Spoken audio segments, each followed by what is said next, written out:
దీంట్లో ఫస్ట్ ఎవరైనా బిలీవ్ చేస్తారా సార్? చేయరు కదా. సో నేను అలా బిలీవ్ చేయలేదు. 18 నీళ్ళు చేసే రూపాయలు అనేది సేమ్ యాసిడ్ అంటే ప్లాట్ఫామ్ అనేసి నేను బిలీవ్ చేసుకోలేదు. సో నేను బయట నిషా లో హెయిర్ కలర్ లో కంపెనీలో సేల్స్ మ్యాన్ చేస్తా ఉన్నా. సో అలాంటి క్రమంలో నాకు ఈ వెస్టీజ్ ప్లాట్ఫామ్ అవకాశం వచ్చిన తర్వాత నేను బిలీవ్ చేసుకోకుండా నిషా హెయిర్ కలర్ లో వర్క్ చేస్తా ఉంటే, సో నాకు అనేది సేల్స్ మ్యాన్ గా వర్క్ చేసే టైంలో ఫుడ్ వాటర్ సంథింగ్ టైం అనేది దొరకదు కదా సార్.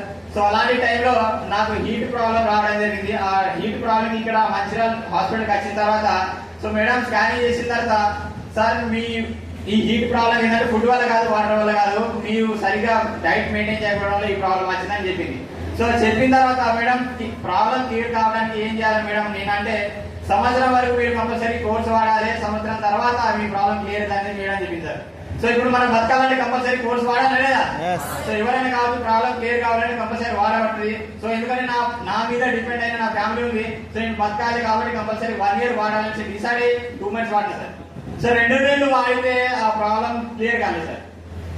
సో డ్యూటీ చేస్తున్నప్పుడు ఎవరైనా కాదు ఒకరి మీద పనిచేస్తే compulsory time to time compulsory duty attend కావాలి, అవునా లేదా?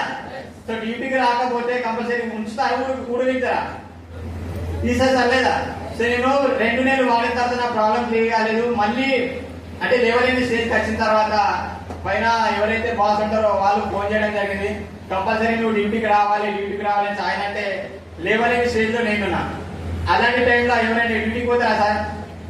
గుడ్ మార్నింగ్ నేను మాట్లాడేది అర్థమవుతుందా? ఎవరు రెస్పాండ్ అయితే లేరైతే. సో డ్యూటీకి కంపల్సరీ పోవాలి, లేకపోతే ఆ జాబ్ నుంచి తీస్తారు.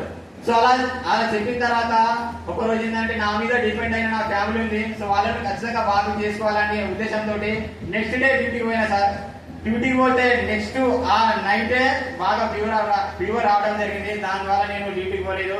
అప్పుడు ఏంటంటే ఒకటే నీకు ఇచ్చే 12,000కు నువ్వు ఏం చేయకపోతే నీకు ముఖ్యానికి ఇస్తారా పైసలు, నువ్వేమో ఊరికేం చేస్తున్నావు అనేసి ఇట్లా తిట్టడం జరిగింది. దాని తర్వాత హెల్త్ ప్రాబ్లం కండిషన్ వల్ల నేను ఆ జాబ్ రిజైన్ చేసిన.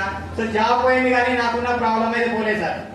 ఆ ప్రాబ్లంకి ఏం చేయాలి అనేసి వెయిట్ చేసిన టైంలో so Vestige marketing private limited company నాకు ఫస్ట్ వచ్చింది కదా, నేను నమ్మలేదు. మరి ఇక్కడ ఎవరో కాదు. సో ఇంతకుముందు మాట్లాడింది కదా 36,000 తీసుకున్నా సార్, నేను డ్రైవింగ్ ఫిల్ చేసిన 2వ తరగతి చదువుకున్నాను. బాగుంది రమేష్ సార్ వల్ల ఈ అవకాశం నాకు రావడం జరిగింది.